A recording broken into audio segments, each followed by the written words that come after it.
मैं हूं आपके साथ सुमित शर्मा। 5 की आंच में बात करेंगे इस वक्त की 5 बड़ी खबरों की। छत्तीसगढ़ में मॉनसून सत्र के दूसरे दिन बेरोजगारी, जहरीली शराब सहित कई मुद्दों पर बीजेपी ने जमकर हंगामा किया। वहीं मंगलवार को रायपुर में SC/ST युवाओं के नग्न प्रदर्शन का मुद्दा भी उठा। वहीं बिलासपुर में पेट्रोल पंप में पेट्रोल की जगह पानी निकल रहा है। पंप से पेट्रोल लेने के बाद कई गाड़ियां खराब हो गई। और आपको बताएंगे सरकारी स्कूलों की हालत। मनेन्द्रगढ़ के स्कूल में शिक्षक के गांजा पीने के मामले में न्यूज 18 की खबर का असर हुआ है। प्रिंसिपल को निलंबित कर दिया है। वहीं मॉनसून की खबर में कई जिलों में भारी बारिश की चेतावनी।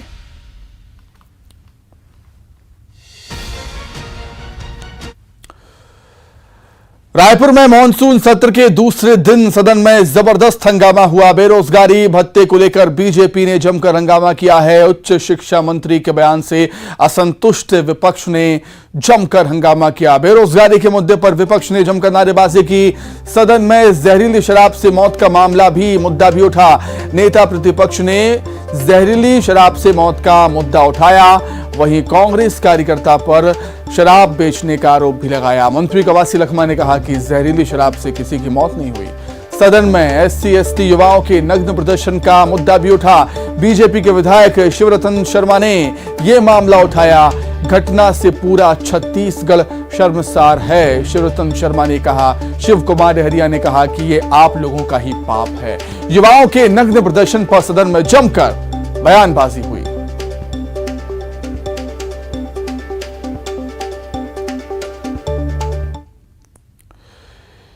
युवाओं के नग्न प्रदर्शन पर नेता प्रतिपक्ष का बयान सामने आया। सीएम को तत्काल इस्तीफा देना चाहिए। नेता प्रतिपक्ष नरेंद्र चंदेल ऐसा कह रहे हैं। युवाओं के प्रदर्शन पर गृह मंत्री ने जवाब दिया। अचानक युवाओं के नग्न होकर प्रदर्शन किया है युवाओं ने, गृह मंत्री का ऐसा कहना है। सरकार के जवाब से विपक्ष असंतुष्ट नजर आया और सदस्य वेल में उतरे। युवाओं की रिहाई की मांग को लेकर गर्भगृह में जमकर नारेबाजी की है विपक्ष के नेताओं ने। पार्टी जिस प्रकार से राजनीति करने की कोशिश कर रही है, बजाय लोगों को समझाने को उनको उकसाने का काम कर रही है, बहुत दुखद है। और भारतीय जनता पार्टी उनको उकसाने का काम कर रही है और राजभवन जा करके बिना तथ्य का बात कर रही है, बजाय उनको समझाने के उनको उस्काने का काम कर रही है। समाज के लिए एक अच्छा उदाहरण नहीं बन सकता। कांग्रेस की सरकार आने के बाद उस जाति प्रमाण पत्र को निरस्त करने का काम किया गया है। उसी प्रकार से अब चूंकि अब चुनाव आने वाला है, ये 5 साल लगभग कंप्लीट हो गए हैं, तो भारतीय जनता पार्टी पूरी बौखलाहट के साथ जिस तरह का जो कल कृत्य की है, ये पूरे के पूरे छत्तीसगढ़ के सामने आज भारतीय जनता पार्टी के सारे जो नेता है वो नग्न हो गए हैं। तो इसी पर अधिक चर्चा करने के लिए सीधे हम रायपुर का रुख करेंगे। हमारी सहयोगी ममता लांचेवार हमारे साथ जुड़ गई हैं। ममता, मॉनसून के इस सत्र में विपक्ष के पास कई मुद्दे हैं सरकार को घेरने के लिए, लेकिन युवाओं का नग्न प्रदर्शन और जहरीली शराब, इन 2 मुद्दों पर विपक्ष काफी आक्रामक नजर आया।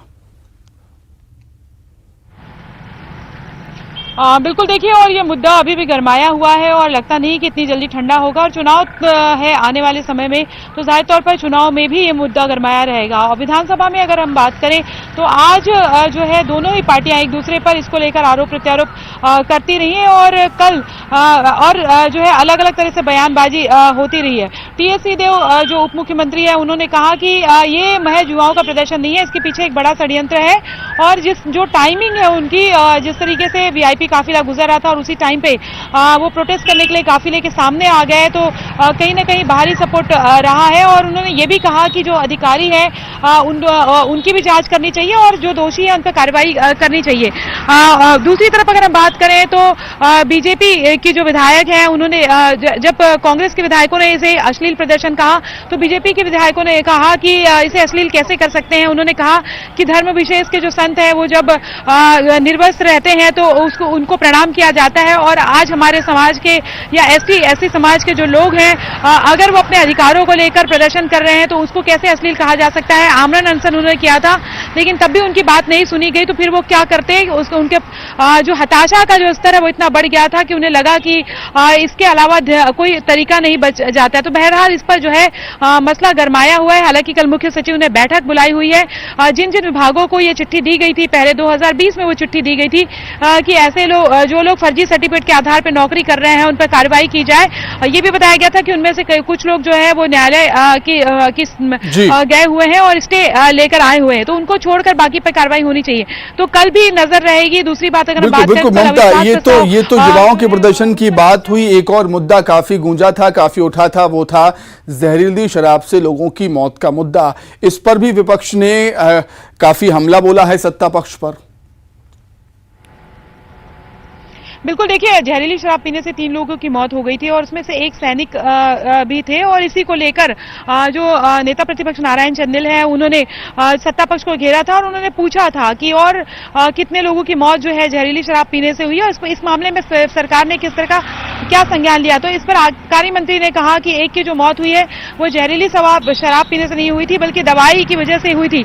और इसी को लेकर फिर हंगामा बढ़ गया। जो विधायक बृजमोहन अग्रवाल है बीजेपी के और वरिष्ठ नेता, उन्होंने कहा कि अब जो जहरीली शराब को दवाई का नाम दिया जा रहा है। और इसको उन्होंने कहा कि गांव-गांव में जो धड़ल्ले से जहरीली शराब बिक रही है और जिन जगहों पे मौत हुई है वहां पर उन्होंने आरोप लगाया कि कांग्रेस के कार्यकर्ता जो है वही ये शराब बेच रहे थे और उस पर कोई कार्रवाई नहीं हुई थी। तो ये इसको लेकर जो है वो लगातार सरकार को घेरने की कोशिश की। सरकार की तरफ से भी कवासी लखमा जो है वो आक्रामक थे। तो शराबबंदी, जहरीली शराब का मुद्दा हो, चाहे जो है युवाओं के प्रदर्शन का मुद्दा हो और बेरोजगारी भत्ता, ये 3 मसले जो है वो खासतौर पे छाए हुए रहे। और कल जो है अविश्वास प्रस्ताव। ठीक है ममता, आप हमारे साथ बनी रहिए। आगे भी हम आपसे कुछ और खबरों पर चर्चा करेंगे, आप बने रहिए हमारे साथ। चलिए आगे बढ़ते हैं। रायपुर से खबर है, SC/ST युवाओं के नग्न प्रदर्शन के बाद अब सरकार एक्शन में आ गई है। युवाओं ने फर्जी प्रमाण पत्रों की जो मांग की थी कि फर्जी प्रमाण पत्रों के जरिए जो कई लोग हैं सरकारी नौकरियां कर रहे हैं, अब फर्जी प्रमाण पत्रों की समीक्षा होगी। फर्जी प्रमाण पत्र के आधार पर नौकरी करने वालों पर कार्रवाई होगी। नौकरी निरस्त करने की भी समीक्षा होगी। 20 जुलाई को मुख्य सचिव समीक्षा करेंगे। प्रशासन ने संबंधित विभागों को इसकी सूचना दे दी है। फर्जी जाति प्रमाण पत्र की जांच के लिए एक समिति बनी है। समिति की रिपोर्ट की सरकार समीक्षा करेगी। ममता लगातार हमारे साथ जुड़ी हुई हैं। आइए ममता का ही रुख कर लेते हैं। ममता, छत्तीसगढ़ में पहली बार ऐसा प्रदर्शन हमें देखने को मिला है। कई सारे सवाल इस प्रदर्शन ने खड़े कर दिए हैं। अब सरकार भी इसको लेकर काफी गंभीर है और एक्शन में भी आ गई है। बिल्कुल, देखिए, कल जो प्रोटेस्ट हुआ उसमें न केवल छत्तीसगढ़ बल्कि पूरे देश भर में हलचल मच गई थी और अंतर्राष्ट्रीय स्तर पर भी ये कहा जा रहा है कि इस पे जो है कुछ जगहों पे चर्चा हुई है। दूसरी जो मीडिया है उसने उठाया है। दूसरी बात अगर हम बात करें तो इस पर जो है वो आज मुख्य सचिव की तरफ से लेटर आया है। कल उन्होंने बैठक बुलाई है और 2020 में जो लेटर गया था अलग अलग विभागों पे कि इस तरह की कार्रवाई की जाए और जिन लोगों के लिस्ट दी गई थी और इन लोगों पे को जो है कार्रवाई की जाए, लेकिन उस पर नहीं हुआ। तो कल जो है उस बैठक पर सबकी नजर है। जिन विभागों को के जिम्मेदार लोगों को यह जिम्मेदारी दी गई थी कि इस पर एक्शन लिया जाए, उन्होंने एक्शन नहीं लिया। तो इस पर क्या कार्रवाई होती है। दूसरी बात अगर हम बात करें तो उन अधिकारियों पे भी सवाल उठते हैं कि फाइल क्यों दबा ली गई थी। जो लोग न्यायालय से स्टे लेकर आ गए थे वो बात अलग है, लेकिन उसके अलावा जो लोग थे उन पर कार्रवाई करने के लिए कहा गया था, लेकिन कुछ किया नहीं गया। और लंबे समय से ये युवा जो है उसी को लेकर जो है वो प्रोटेस्ट कर रहे थे। राजनीति अपनी जगह है, लेकिन आप देखिए कि युवाओं के हताशा का स्तर जो है वो किस तरह से था। हम इस तरह के प्रदर्शन को लेकर हम उनका पक्ष नहीं ले रहे हैं, लेकिन आप सोचिए कि 10-10 दिन तक उन युवाओं ने आमरण अनशन किया था और उसके बाद जो है वो उनका कहना था कि हम जो है चाहते थे कि किसी भी तरीके से हमारी बात सुनी जाए और नहीं सुनी जा रही थी, तो हमने इस तरह का तरीका अपनाया। दूसरी बात अगर हम बात करें तो ये उन अधिकारियों पर भी कार्रवाई होनी चाहिए और डिपार्टमेंट लोगों की बर्खास्तगी होती है या नहीं होती, इस पर सबसे बड़ी नजर रहेगी। चपरासी से लेकर ये बताया जा रहा है कि IAS तक के जो पोस्ट हैं है उसमें भी कई लोग जो है वो इस तरह से जो है फर्जी सर्टिफिकेट के आधार पर नौकरी कर रहे हैं, कुछ तो रिटायर भी हो गए हैं। तो इस पर ही हमने मुख्यमंत्री से पूछा था टीएस सिंहदेव से, तो उन्होंने कहा कि रिकवरी जो है वो एक तरीका है, इस पर कार्रवाई तो होनी ही चाहिए। हमने उनसे ये भी कहा था कि क्या ये महज बयान होगा, राजनीतिक बयान? उन्होंने कहा था मेरी तरफ से तो मैंने कह दिया है और इस पर हमें लगता है कि सरकार जो है वो एक्शन लेगी और एक्शन लेना ही चाहिए। तो जाहिर तौर पर उन युवाओं पे जो जिन्होंने प्रोटेस्ट किया तो उन पर कार्रवाई हुई है, लेकिन वो लोग जिन्होंने वाकई उनके अधिकार जो मारकर बैठे हुए हैं उन पर कार्रवाई कब होगी, ये एक बड़ा सवाल है। और एक नजीर जो है काफी गंभीर विषय है ममता, और इस पर कार्रवाई होनी चाहिए, इसकी जांच भी होनी चाहिए। बहुत शुक्रिया ममता आपका जुड़ने के लिए, तमाम बातचीत के लिए आपका बहुत धन्यवाद। चलिए अब आगे बढ़ेंगे। मनेंद्रगढ़ में न्यूज 18 की खबर का बड़ा असर हो गया। क्लास में बच्चों के सामने गांजा पीना गुरुजी को भारी पड़ गया है।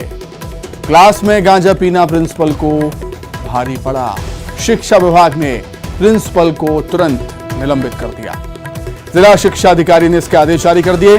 भरतपुर विकास खंड के जोलगी स्कूल का यह मामला।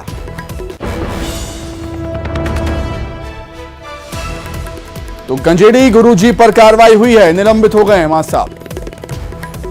बच्चों के सामने क्लास में ही गांजा पी रहे थे। न्यूज 18 ने इस खबर को बड़ी ही प्रमुखता से दिखाया, जिसके बाद अब एक्शन हुआ है। शिक्षा विभाग ने प्रिंसिपल को निलंबित कर दिया। जैसे कि मैं पहले भी आपको बता चुका हूं, जैसे ही जांच प्रतिवेदन विकासखंड शिक्षा अधिकारी से प्राप्त हुआ, तत्काल प्रभाव से हमने उस शिक्षक को निलंबित कर दिया है और निलंबन के बाद उसका हेडक्वार्टर हम बीओ खड़गवा हमने निर्धारित किया है।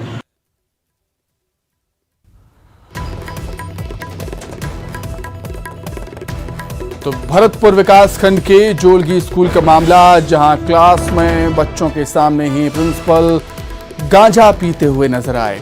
वीडियो सामने आया, उसके बाद न्यूज 18 ने खबर को बड़ी ही प्रमुखता से दिखाया, जिसके बाद अब कार्रवाई हुई। अधिक जानकारी के लिए हम बातचीत करेंगे। कोरिया संवाददाता सुजीत शाह हमारे साथ जुड़ गए हैं। सुजीत, ऐसे गंजेड़ी मासाब से पढ़ेगा इंडिया तो कैसे बढ़ेगा इंडिया? न्यूज 18 ने बड़ी ही प्रमुखता से खबर दिखाई, अब एक्शन भी हुआ। जी बिल्कुल, पूरे मामले में है तो जिला प्रशासन ने तत्काल संज्ञान लिया और भरतपुर विकास खंड के ब्लॉक शिक्षा अधिकारी को जांच के लिए सौंपा गया था दायित्व, जहां जांच में आज लगभग 1 घंटे पहले जांच प्रतिवेदन सौंपा गया जिला शिक्षा अधिकारी के द्वारा और तत्काल जिला शिक्षा अधिकारी ने निलंबन की कार्रवाई की है। वहीं इस तरह की घटना जो पहले भी शिक्षकों के द्वारा शराबी शिक्षक जो पहले आते थे और लगातार इस पर कार्रवाई की गई है। भरतपुर लगभग 3 से 4 शिक्षक का हाल फिलहाल में भी कार्रवाई हुई है, जिसके बाद अब गंजेड़े शिक्षक जो है गांजा पीते क्लासरूम में ही जो गांजा पीते शिक्षक का जो वीडियो वायरल हुआ था उस पर भी तक कार्रवाई की गई थी। जिस तरह से लगातार जो भरतपुर विकासखंड में जो लगातार शराबी शिक्षक और फिर अब गंजेड़े शिक्षक का जो बाढ़ आई है, जिससे शिक्षा का स्तर भी काफी कम हुआ है। लोगों को लगातार बच्चों को जो शिक्षा देने के बजाय इस तरह के जो माहौल पैदा होते हैं और शराब और ये गांजा जैसे जो मादक पदार्थों का सेवन करके पहुंचते हैं, इससे कहीं ना कहीं बुरा असर पड़ेगा बच्चों पर और इससे जो ग्रामीण क्षेत्रों में आदिवासी बहुल क्षेत्र कहा जाता है भरतपुर विकासखंड, ऐसे में आदिवासी बच्चे जो हैं वो कैसे आगे बढ़ेंगे, कैसे आगे आएंगे, बिल्कुल। और न्यूज 18 ने प्रमुखता से खबर भी दिखाया, जिसके बाद जो है आज न्यूज 18 की खबर का एक बड़ा असर हुआ और तत्काल शिक्षक को निलंबित किया गया है। वहीं इस तरह के ठोस कदम और अभियान जिला प्रशासन द्वारा चलाई जाएगी, जिससे शिक्षक जो है इस तरह से कृत्य से बचे और आगे बच्चों को भविष्य के साथ ठीक है सुजीत, बहुत शुक्रिया तमाम जानकारी के लिए सुजीत, आपका बहुत धन्यवाद। आगे बढ़ेंगे। रायगढ़ से खबर है, डबल मर्डर से सनसनी फैल गई। मारपीट के बाद 2 युवकों की हत्या कर दी गई। मौके पर पुलिस पहुंची है और तमाम पहलुओं के आधार पर मामले की जांच जारी है पुलिस की। तमनार थाना क्षेत्र के गोड़ी गांव का मामला, दोनों मृतक तमनार के निवासी। अधिक जानकारी के लिए बातचीत करेंगे। संवाददाता हरपाल सिंह खूटे जुड़े हुए हैं फोन पर। हरपाल, क्या कुछ और जानकारी आपके पास? जी सुमित, बताना चाहूंगा कि जब से डबल मर्डर की घटना जब सामने आई उसके बाद से इलाके में सनसनी फैल गई है। स्थानीय लोगों की सूचना के बाद तमनार पुलिस मौके पर पहुंची और जब सब शव का जो है शिनाख्ती की गई तो पता चला कि दोनों युवक जो है वो तमनार के गोड़ी गांव के ही रहने वाले थे। जहां पर घटना हुई वहां पर जो संघर्ष के निशान है उसे पुलिस यही अंदाजा लगा रही है कि कहीं पहले युवक के साथ मारपीट हुआ है। मारपीट होने के बाद जो है गंभीर घायल होने के बाद दोनों युवकों की मौत हुई है अब कितने लोग थे, कौन सी तरह से हथियार से इन पे हमला हुआ है, इसको लेकर जो है पुलिस जांच कर रही है। फिलहाल पूरे मामले को लेकर जो है इलाके में सनसनी फैली हुई है और यही अंदाजा लगाया जा रहा है कि युवकों के साथ पहले जमकर मारपीट हुई और इसी मारपीट की वजह से जो है युवकों ने दम तोड़ दिया। फिलहाल पुलिस की कहना है कि आरोपी जल्द ही गिरफ्त में होंगी और जो मौत है उसके कारणों का खुलासा हो पाएगा। फिलहाल पुलिस के हाथ जो है अभी तक खाली है और कोई आरोपी गिरफ्तार नहीं हुआ है। प्रत्यक्षदर्शियों से और जो वहाँ जी। पे मौके पे स्थानीय लोग हैं उनसे बातचीत जारी है। जी सुमित। ठीक है हरपाल, बहुत धन्यवाद तमाम जानकारी के लिए। बिलासपुर से खबर, जहां पेट्रोल पंप में पेट्रोल की जगह निकल रहा है पानी। पंप से पेट्रोल लेने के बाद कई गाड़ियां खराब हो गईं। वाहन मालिकों ने पेट्रोल पंप पर हंगामा कर दिया, जमकर हंगामा किया है। पेट्रोल पंप से पानी निकलने का वीडियो भी सामने आया है। पचपेड़ी थाना क्षेत्र के ओशो फ्यूल्स का ये मामला बताया जा रहा है।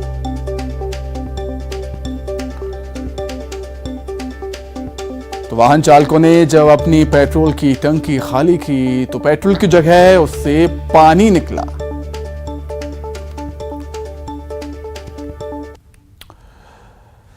आज की आज में फिलहाल इतना ही। नमस्कार।